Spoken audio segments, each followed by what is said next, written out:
Hello' everyone, welcome to our YouTube channel মিডুছ technical study. বন্ধুসকল, আপোনালোকে যদি অসম পুলিচ, এডিআৰই বা অন্য কোনো চৰকাৰী পৰীক্ষাৰ বাবে প্ৰস্তুতি চলাই আছে, তেন্তে ইণ্ডিয়ান পলিটি আপোনালোকৰ বাবে আটাইতকৈ গুৰুত্বপূৰ্ণ বিষয়সমূহৰ ভিতৰত এটা। এই চেনেলত আমি ইণ্ডিয়ান পলিটি একেবাৰে সহজ ভাষাত বুজাবলৈ চেষ্টা কৰিম। গতিকে ভিডিঅ'টো শেষলৈকে চাওক। যদি ভাল লাগে তেন্তে লাইক কৰিব। অসম পুলিচ আৰু এডিআৰইৰ প্ৰিপাৰেশ্যনৰ বাবে চেনেলটো ছাবস্ক্ৰাইব কৰি ৰাখিব। বলক আজিৰ ভিডিঅ'টো আমি আৰম্ভ কৰোঁ। প্ৰথম প্ৰশ্নটো হ'ল, which word in the preamble states that India has no' official state religion? প্ৰস্তাৱনাৰ কোনটো শব্দই বুজায় যে ভাৰতৰ কোনো চৰকাৰী ৰাজ্যিক ধৰ্ম নাই? ইয়াৰ শুদ্ধ উত্তৰটো হ'ব অপশ্যন বি, ছেকুলাৰ। বন্ধুসকল, ইয়াৰ লগতে আপোনালোকে মনত ৰাখিব, ছেকুলাৰ ৱাৰ্ডটো সংবিধানত দুবাৰকৈ উল্লেখ আছে। প্ৰথম প্ৰিয়াম্বুলত আৰু দ্বিতীয়বাৰ আৰ্টিকেল 25A। আৰু লগতে মনত ৰাখিব, ছেকুলাৰ ৱাৰ্ডটো সংবিধানত 42nd এমেণ্ডমেণ্টৰ জৰিয়তে 1976ত এড কৰা হৈছিলে। নেক্সট কুৱেশ্যনটো হ'ল, how many states and union territories are there in India currently? বৰ্তমান ভাৰতত কিমানখন ৰাজ্য আৰু কেন্দ্ৰীয় শাসিত অঞ্চল আছে? বন্ধুসকল, ইয়াৰ শুদ্ধ উত্তৰটো হ'ব option B, 28 states and 8 union territories.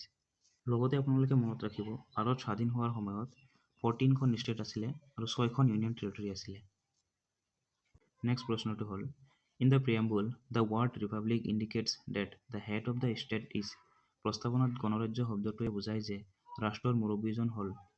বন্ধুসকল, ইয়াৰ শুদ্ধ উত্তৰটো হ'ব option C, elected for a fixed term. লগতে আপোনালোকে মনত ৰাখিব, ৰাষ্ট্ৰপতি নিৰ্বাচনৰ ধাৰণাটো আয়াৰলেণ্ডৰ সংবিধানৰ পৰা লোৱা হৈছে। আৰু নিৰ্বাচনৰ পদ্ধতিটো হ'ল প্ৰপৰ্চনেল ৰিপ্ৰেজেণ্টেশ্যন বাই ছিংগল ট্ৰান্সফাৰেবল ভোট। এই ছিষ্টেমত এজন ভোটাৰৰ হাতত মাত্ৰ এটাহে ভোট থাকে, কিন্তু তেওঁলোকে বেলট পেপাৰত প্ৰাৰ্থীসকলক নিজৰ নিজৰ পচন্দ অনুসৰি 1, 2, 3 এনেকৈ ক্ৰম দিব পাৰে।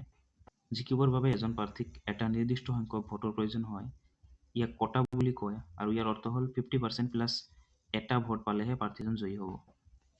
নেক্সট প্ৰশ্নটো হ'ল, which article of the Indian constitution says India that is Bharat shall be a union of states? ভাৰতীয় সংবিধানৰ কোনটো অনুচ্ছেদত ভাৰত অৰ্থাৎ ভাৰতবৰ্ষৰ ৰাজ্যসমূহৰ এক সংঘ হ'ব বুলি কোৱা হৈছে? বন্ধুসকল, ইয়াৰ শুদ্ধ উত্তৰটো হ'ব অপশ্যন বি, আৰ্টিকেল 1। নেক্সট প্ৰশ্নটো হ'ল, what is the minimum age to vote in Indian elections currently? বৰ্তমান ভাৰতীয় নিৰ্বাচনত ভোটদানৰ বাবে ন্যূনতম বয়স কিমান? বন্ধুসকল, ইয়াৰ শুদ্ধ উত্তৰটো হ'ব অপশ্যন চি, 18 ইয়াৰ্ছ। বন্ধুসকল, লগতে আপোনালোকে মনত ৰাখিব, ভোটদানৰ বয়স 21ৰ পৰা 18 লৈকে 1989তে হ্ৰাস কৰা হৈছিল। ইয়াৰ আগতে ভোটদানৰ বয়স 21 হে আছিলে। 1988 চনত ৰাজীৱ গান্ধী চৰকাৰে 61st কনষ্টিটিউশ্যনেল এমেণ্ডমেণ্ট লৈ আহিছিল আৰু ইয়াৰ জৰিয়তে ভোটদানৰ বয়স 21ৰ পৰা 18 লৈকে হ্ৰাস কৰি দিয়া হৈছিল। লগতে আপোনালোকে মনত ৰাখিব, ভোটদানৰ অধিকাৰটো হ'ল এটা সাংবিধানিক অধিকাৰ। ই সংবিধানৰ 326 আৰ্টিকেলত মেনশ্যন আছে। আৰ্টিকেল 326ত ইউনিভাৰ্চেল এডাল্ট ছাফ্ৰেজৰ কথা উল্লেখ আছে। ইয়াৰ অৰ্থ হ'ল 18 ইয়াৰ্ছৰ ওপৰৰ সকলোৱে জাতি, ধৰ্ম, বৰ্ণ নিৰ্বিশেষে ভোটদান কৰিব পাৰিব। নেক্সট প্ৰশ্নটো হ'ল, which of the following is known as the guardian of the Indian constitution?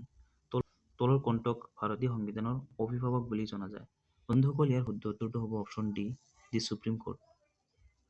এতিয়া আপোনালোকে প্ৰশ্ন কৰিব পাৰে, কিয় সুপ্ৰিম কোৰ্টক ভাৰতীয় সংবিধানৰ অভিভাৱক বুলি কয়? ইয়াৰ কাৰণ হ'ল, সংবিধানৰ কোনো অনুচ্ছেদক লৈ দ্বিমত থাকিলে সুপ্ৰিম কোৰ্টৰ ব্যাখ্যাই চূড়ান্ত বুলি ধৰি লোৱা হয়। আৰু পাৰ্লিয়ামেণ্ট বা ষ্টেট এছেম্বলিয়ে প্ৰণয়ন কৰা যদি কোনো আইনে সংবিধান উলংঘন কৰে, তেন্তে ন্যায়ালয়ে তাক বাতিল কৰিব পাৰে। ৰিচেণ্টলি আপোনালোকে গম পায় যে ভাৰত চৰকাৰৰ ইলেক্টৰেল বণ্ড স্কিমক সংবিধানে আনকনষ্টিটিউশ্যনেল বুলি ঘোষণা কৰিছে। গতিকে এইবোৰ কাৰণক সুপ্ৰিম কোৰ্টক সংবিধানৰ গাৰ্জিয়ান বুলি কোৱা হয়। নেক্সট প্ৰশ্নটো হ'ল, in 2014 which state was created as the 29th state of India? 2014ত ভাৰতৰ 29তম ৰাজ্য হিচাপে কোনখন ৰাজ্য সৃষ্টি কৰা হৈছিল? বন্ধুসকল, ইয়াৰ শুদ্ধ উত্তৰটো হ'ব অপশ্যন ডি, তেলেংগানা। তেলেংগানাক অন্ধ্ৰ প্ৰদেশৰ পৰা 2014ত ছেপাৰেট কৰি গঠন কৰি দিয়া হৈছিল। লগতে আপোনালোকে নৰ্থ ইষ্টৰ গোটেইখিনি ৰাজ্য কেতিয়া গঠন কৰা হৈছিল সেইটো মনত ৰাখিব। নেক্সট প্ৰশ্নটো হ'ল, who has the power to change the name of the state in India? ভাৰতত এখন ৰাজ্যৰ নাম সলনি কৰাৰ ক্ষমতা কাৰ আছে? বন্ধুসকল, ইয়াৰ শুদ্ধ উত্তৰটো হ'ব অপশ্যন বি, পাৰ্লিয়ামেণ্ট। নেক্সট প্ৰশ্নটো হ'ল, which type of citizenship does the Indian constitution provide? ভাৰতীয় সংবিধানে কি ধৰণৰ নাগৰিকত্ব প্ৰদান কৰে? বন্ধুসকল, ইয়াৰ শুদ্ধ উত্তৰটো হ'ব অপশ্যন বি, ছিংগল চিটিজেনশ্বিপ। লগতে আপোনালোকে মনত ৰাখিব, এই ধাৰণাটো ব্ৰিটিছ কনষ্টিটিউশ্যনৰ পৰা লোৱা হৈছিলে। আৰু চিটিজেনশ্বিপৰ বিষয়ে সংবিধানৰ দ্বিতীয় পাৰ্টত উল্লেখ কৰা আছে। নেক্সট প্ৰশ্নটো হ'ল, which part of the constitution describes India as a secular state? সংবিধানৰ কোনটো অংশই ভাৰতক এক ধৰ্মনিৰপেক্ষ ৰাষ্ট্ৰ হিচাপে বৰ্ণনা কৰিছে? বন্ধুসকল, ইয়াৰ শুদ্ধ উত্তৰটো হ'ব অপশ্যন বি, প্ৰিয়াম্বল। নেক্সট প্ৰশ্নটো হ'ল, on which date did the constitution of India fully came into force? ভাৰতীয় সংবিধান কোন তাৰিখে সম্পূৰ্ণৰূপে কাৰ্যকৰী কৰা হৈছিল? ইয়াৰ শুদ্ধ উত্তৰটো হ'ব অপশ্যন ডি, 26 জানুৱাৰী 1950। বন্ধুসকল, ইয়াত এটা ইণ্টাৰেষ্টিং ফেক্টছ আছে। আপোনালোকে সকলোৱে জানে যে আমাৰ ভাৰতীয় সংবিধানখন 26 নৱেম্বৰ 1949 চনত গ্ৰহণ কৰা হৈছিল। কিন্তু সংবিধান সেইদিনা কাৰ্যকৰী হোৱা নাছিলে। পণ্ডিত জৱাহৰলাল নেহৰুৱে সেই একেদিনা সংবিধানখন কাৰ্যকৰী হোৱাটো বিচৰা নাছিল।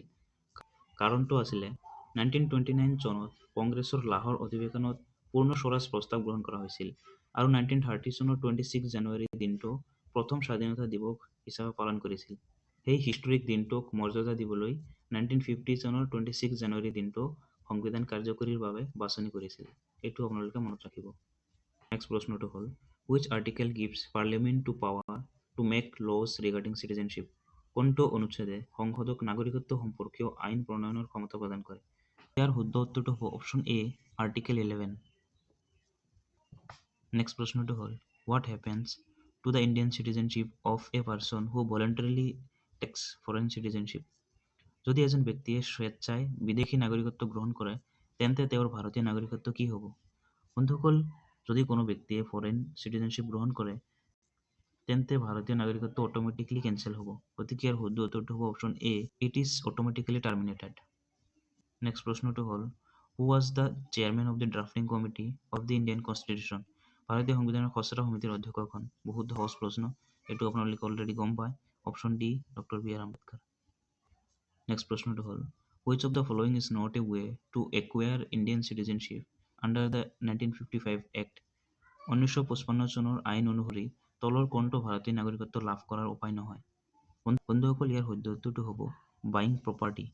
আৰু বাকী যিবোৰ আছে, বাই বাৰ্থ, বাই ডিচেণ্ট, বাই নেচাৰেলাইজেশ্যন ইণ্ডিয়ান চিটিজেনশ্বিপ পাব পাৰি। কিন্তু সম্পত্তি ক্ৰয়ৰ জৰিয়তে কোনো ব্যক্তিয়ে চিটিজেনশ্বিপ ল'ব নোৱাৰে। বন্ধুসকল, এইখিনি আছিলে আমাৰ ইণ্ডিয়ান পলিটিৰ পাৰ্ট 2 ভিডিঅ'।